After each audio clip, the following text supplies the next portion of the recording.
Hi, in today's tutorial I'm going to show you how to delete your activity on the Cash application.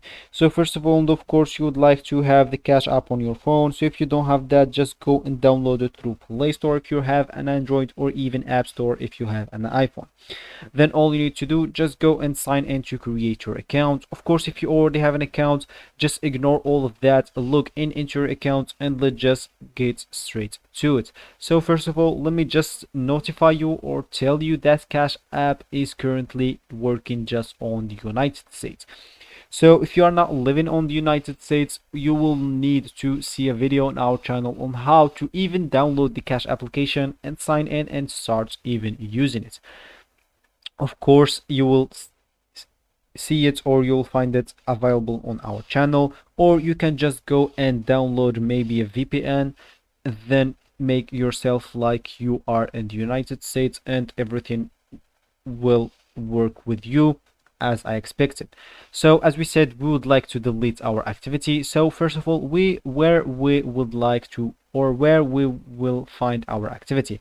So it's simply by going and click at the clock icon at the bottom right corner. So if you go and click on that, as you can see, for me, I have nothing here. Your future activity will be organized here.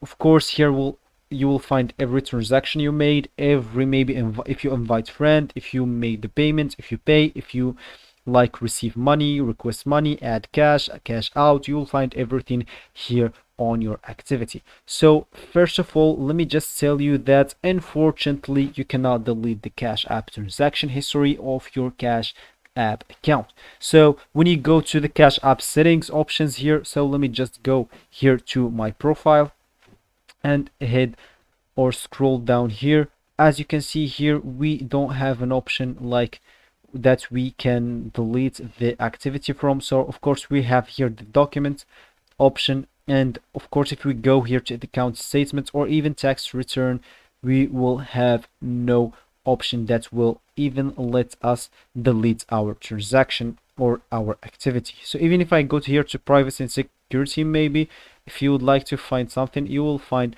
nothing. Even if you go here to personal, like you can just switch here to business account. But of course you can go here and click at support and talk with the support. Of course here you can start a chat if you didn't find your problem here, which deletes, as you can see here, if I type delete activity, as you can see, I don't have these options here, or where I can delete my activity. So all you would like to do is just go to, wait, let me just go back. Of course you can just go here and start a chat, then request to the support, or requests, yeah, of course request to the support if they can delete your activity. So that's your only way to do that. You cannot do that in another way. So that will be actually for the video, guys. I hope you like it. Thanks for watching and goodbye.